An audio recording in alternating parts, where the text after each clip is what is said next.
Nessa época eu já tinha 19 anos, tá? E se passaram 3 anos mais ou menos, né? Até desde o início da faculdade, estágio, juntar a grana e tudo mais. Fui fazer o curso. Cara, na primeira aula eu já fiquei extasiado, assim, apaixonado por tudo, cara. As possibilidades. Mas era aula do quê? Era tipo... Na verdade, é o mesmo? processo da hipnoterapia.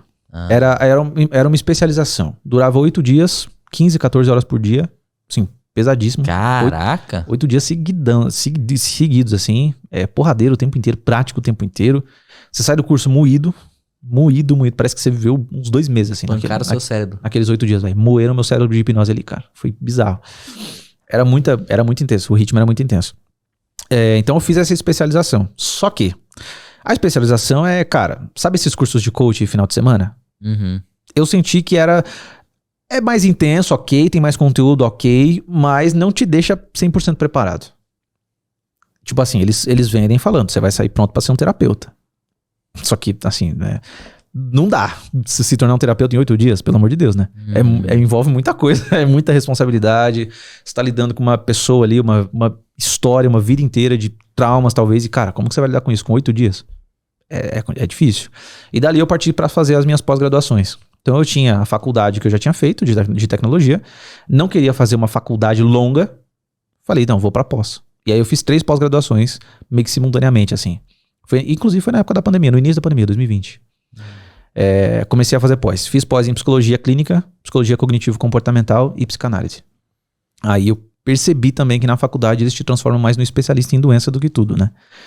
Você conhece lá todos os tipos de ansiedade e depressão que existem, mas resolver mesmo não... eles não batem tanto nessa tecla. Por isso que eu não uso o título. Eu não uso o título de psicólogo ou psicanalista porque a minha abordagem é diferente. Não quero me prender ao conselho deles também. A regulamentação, né? E o meu processo funciona. Funciona muito melhor do que esses processos convencionais. Então, eu não me apego a esse título ou alguma coisa do tipo. Eu fiz para ter o título, para dar credibilidade, mas não é útil, digamos assim. Sabe? Então, aí minha jornada começou mesmo fazendo essa especialização. Depois disso é só aprimoramento, estudo, muito horas e horas e horas de atendimento, muita história maluca que eu ouvi dos meus clientes. Quando você atendeu a primeira pessoa? Quando? Eu fiz o curso em 2018, em fevereiro. Eu atendi minha primeira pessoa em agosto. Em agosto. Inclusive, o depoimento dela. Eu gravei o depoimento dela, tá no meu canal do YouTube, inclusive, cara. Da Gabriela. Foi... Eu arrisco dizer que até hoje é um dos casos mais impressionantes que eu já tive. Porque a gente fez uma única sessão de 3 horas. Ela tinha depressão, ansiedade, síndrome do pânico e vício em bebida. E ela não conseguia dormir sem a bebida. Então, não era bem uma insônia, mas dá pra encarar desse jeito. Caraca. Uma paulada só, velho. Uma sessão, cara. Uma sessão. Desbloqueou. Tudo. Crise de ansiedade teve? Não. Depressão? Não. E a bebida? De boa, consigo dormir bem. Ok. E o pânico? Nunca mais. É assustador, velho. É assustador. Pra mim, na época, foi mais ainda. Foi mais ainda, cara. Nossa, eu não consigo descrever o que eu senti quando ela me trouxe esses resultados aí. E a gente gravou o depoimento quase um ano depois, assim, dela ter feito. Então não é uma coisa que eu te convenço de que você não tem mais.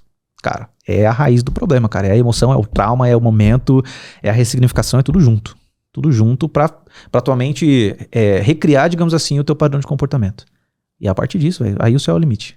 O caso dela foi impressionante. E o bom é que esse feedback faz você entender melhor que você, tipo, tá fazendo um bagulho que você sabe, né, mano? Cara, total, velho. Total. E foi a primeiríssima cliente, cara. Primeiríssima cliente. Nessa época que eu atendi ela, eu não tinha completado minhas pós-graduações ainda.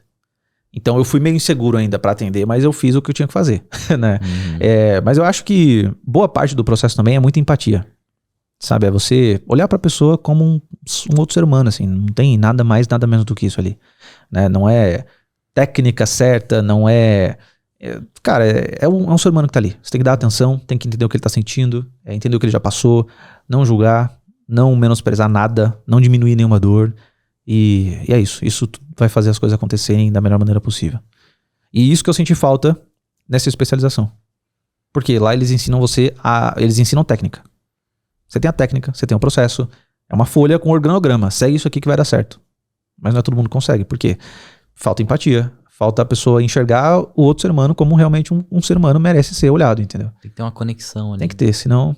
Tem que ter uma conexão e tem que ter amor por aquilo também, eu acho. Eu carrego isso comigo, assim. Eu gosto muito do que eu faço, amo de paixão o que eu faço. Eu acho que sem esse amor não seria a mesma coisa. Porque assim, o meu processo ele tem 6 encontros. O processo nível 2, digamos assim. Tem 6 encontros. Se a pessoa precisa de mais, eu faço mais. Por quê? Não é o processo, não é a técnica, não é o que a gente fez em sessão X ou sessão Y. É uma pessoa que tá ali. E pra mim, que trabalho com gente que às vezes tem uma tendência suicida, uma depressão, alguma coisa desse tipo, eu não posso perder tempo. Gustavo, preciso de você. Se eu tô disponível, vamos agora, velho. Vamos lá, eu não vou deixar na mão, não. Então tem que ter muita empatia mesmo. Porque uma pessoa que aprendeu só a técnica e não tem empatia, tô precisando de você, Gabriel. Cara, não posso agora. Sabe? Então, e aí, pô, e se a pessoa tiver fazendo uma besteira? Como é que o que você faz depois? Putz, podia ter atendido, né? Aí você vai se moer com a própria culpa. Verdade. Então tem que ter empatia, tem que ter amor ao ser humano, assim. Tem que olhar como uma pessoa que merece ser ouvida, merece atenção, merece amor, merece tudo, velho.